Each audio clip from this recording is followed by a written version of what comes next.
Assalamualaikum warahmatullahi wabarakatuh. Hello everyone, my name is Safitria Zara dengan NPM 022725111017. Saya berasal dari Fakultas Ekonomi dan Bisnis, Prodi Akuntansi kelas 1 bilingual. So in this video, I want to presentation about the material that is government intervention and market failure atau intervensi pemerintah dan kegagalan pasar. So without any further ado, let's go to the presentation. Okay, so the first one is the definition government intervention and market failure atau definisi dari intervensi pemerintah dan kegagalan pasar. Jadi, government intervention adalah tindakan yang dilakukan pemerintah untuk mengatur atau memengaruhi kegiatan ekonomi agar tercapainya efisiensi, keadilan, dan kestabilan ekonomi. Jadi, dalam sistem ekonomi pasar, seharusnya harga dan jumlah barang ditentukan oleh kekuatan permintaan dan penawaran. Tapi pada kenyataannya, pasar seringkali tidak bisa menciptakan hasil yang adil atau efisien.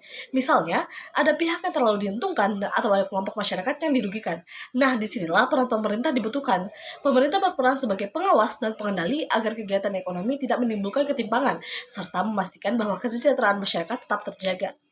Oke, selanjutnya ada market failure atau kegagalan pasar. Jadi, kegagalan pasar adalah kondisi ketika mekanisme pasar tidak mampu mengalokasikan sumber daya secara efisien sehingga hasilnya tidak adil atau merugikan masyarakat. Dalam teori ekonomi, pasar dianggap bisa menyeimbangkan dirinya sendiri, tapi dalam praktiknya ada banyak hal yang membuat keseimbangan itu tidak terjadi. Misalnya, ada pihak yang memiliki kekuatan lebih besar dalam menentukan harga atau ada dampak dari suatu kegiatan ekonomi yang tidak diperhitungkan oleh pelaku pasar. Akibatnya terjadi ketimpangan. Ada yang terlalu diuntungkan sementara yang lain dirugikan. Kondisi inilah yang disebut kegagalan pasar dan biasanya menjadi alasan utama pemerintah perlu ikut berperan dalam kegiatan ekonomi untuk memperbaikinya. Jadi, ketika pasar gagal menciptakan efisien dan keadilan, pemerintah harus hadir untuk menyeimbangkan kembali sistem ekonomi. Oke, next ada forms of government intervention atau bentuk-bentuk dari intervensi pemerintah. Jadi, bentuk-bentuk dari intervensi pemerintah adalah yang pertama, kebijakan regulasi.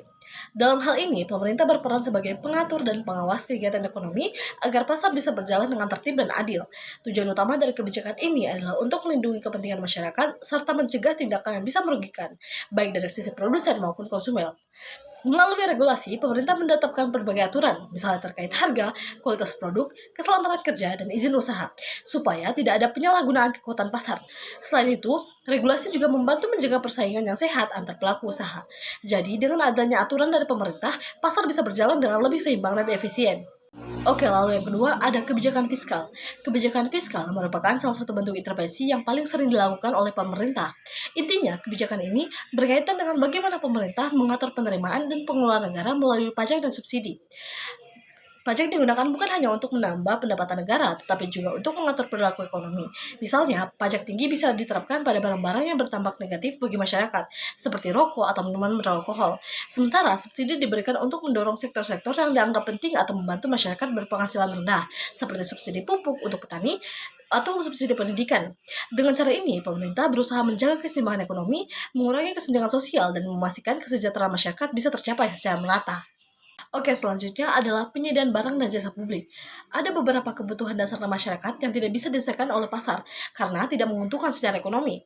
Dalam situasi seperti ini, pemerintah mengambil peran untuk menyediakan langsung barang dan jasa tersebut agar semua orang bisa menikmatinya. Contoh nyatanya bisa kita lihat dari penyediaan jalan raya, sekolah negeri, rumah sakit umum, transportasi publik, hingga layanan keamanan dan pertahanan negara. Barang dan jasa publik ini biasanya tidak dijual secara bebas karena sifatnya non-profit, tapi sangat dibutuhkan masyarakat. Jadi, melalui penyediaan layanan publik, pemerintah memastikan bahwa kebutuhan dasar masyarakat terpenuhi dengan adil. Oke, kemudian ada kebijakan moneter dan stabilitas ekonomi, yaitu kebijakan yang berhubungan dengan pengaturan jumlah uang beredar di masyarakat dan kestabilan sistem keuangan negara. Kebijakan ini biasanya dijalankan oleh Bank Sentral, misalnya Bank Indonesia. Tujuan utamanya adalah untuk menjaga kestabilan ekonomi agar inflasi tetap terkendali, nilai mata uang tidak anjlok, dan pertumbuhan ekonomi bisa berjalan dengan baik. Misalnya, kalau harga-harga mulai naik terlalu cepat, pemerintah biasanya mengurangi jumlah uang beredar dan menaikkan suku bunga. Sebaliknya, kalau ekonomi sedang melambat, suku bunga biasanya diturunkan supaya masyarakat dan pelaku usaha terdorong untuk berinvestasi atau berbelanja. Dengan kebijakan moneter yang tepat, kondisi ekonomi bisa tetap stabil dan masyarakat tidak terlalu terdampak oleh fluktuasi ekonomi. Oke, yang kelima adalah kebijakan persaingan usaha. Dalam sistem ekonomi pasar, setiap pelaku usaha memang bebas bersaing, tapi persaingan itu harus tetap sehat dan adil. Kalau tidak diatur, bisa saja ada perusahaan besar akan memonopoli pasar dan menyingkirkan pesaing yang lebih kecil. Karena itulah, pemerintah hadir untuk memastikan bahwa tidak ada pihak yang mendominasi pasar secara berlebihan. Melalui undang-undang dan lembaga pengawas seperti Komisi Pengawas Persaingan Usaha (KPPU), pemerintah mencegah praktik monopoli dan kartel. Tujuannya agar semua pelaku usaha, baik besar maupun kecil, punya kesempatan yang sama untuk berkembang, dan konsumen tetap bisa menikmati harga yang sewajarnya saja. Oke, dan yang terakhir adalah penyediaan informasi dan perlindungan konsumen. Dalam banyak kasus, pembeli dan penjual tidak memiliki informasi yang seimbang. Penjual biasanya tahu lebih banyak tentang produk yang dijual, sementara pembeli hanya tahu sebagian. Kondisi seperti ini bisa menimbulkan ketidakadilan dan merugikan konsumen. Untuk mengatasinya, pemerintah memberi perlindungan dengan mewajibkan pelaku usaha memberikan informasi yang jelas dan jujur tentang produk yang mereka jual. Pemerintah juga membentuk lembaga perlindungan konsumen dan melakukan pengawasan terhadap iklan, label, serta keamanan produk. Dengan begitu, masyarakat bisa berbelanja dengan aman dan hak-hak mereka sebagai konsumen tetap terlindungi. Oke, selanjutnya ada forms of market failure atau bentuk-bentuk dari kegagalan pasar. Yaitu pertama ada eksternalitas. Eksternalitas terjadi ketika aktivitas seseorang atau perusahaan menimbulkan dampak ke orang lain yang tidak terlibat dalam transaksi. Dampaknya bisa menguntungkan seperti vaksinasi yang membuat lingkungan lebih sehat atau merugikan seperti polusi pabrik yang mengganggu masyarakat sekitar. Lalu yang kedua ada barang publik. Barang publik adalah barang yang bisa dipakai semua orang tanpa mengurangi kesempatan orang lain untuk ikut menikmati, seperti lampu jalan atau keamanan nasional. Karena tidak membatasi siapa yang boleh memakai, pasar cenderung enggan menyediakan barang ini tanpa campur tangan pemerintah. Lalu ketiga ada monopoli atau kekuatan pasar. Monopoli atau kekuatan pasar adalah ketika satu atau beberapa perusahaan punya kekuatan besar untuk menentukan harga dan mengontrol pasokan. Akibatnya, harga bisa jadi lebih mahal dan pilihan konsumen lebih sedikit dibandingkan pasar yang kompetitif. Lalu yang keempat ada asimetri informasi. Asimetri informasi terjadi saat salah satu pihak dalam transaksi tahu lebih banyak daripada pihak lainnya. Contohnya penjual mobil bekas yang tahu kondisi asli mobil, sedangkan pembeli tidak. Nah, ketimpangan informasi ini bisa membuat pasar berjalan tidak efisien. Lalu yang kelima ada barang bersama. Barang bersama adalah sumber daya yang semua orang bisa mengakses, tapi jumlah terbatas, misalnya laut, ikan, atau padang rumput. Karena siapapun boleh memakai barang ini sering mengalami eksploitasi berlebihan. Nah, lanjut yang keenam ada pasar tenaga kerja yang tidak efisien. Pasar tenaga kerja yang tidak efisien muncul ketika upah, jumlah tenaga kerja, atau informasi pekerjaan tidak seimbang.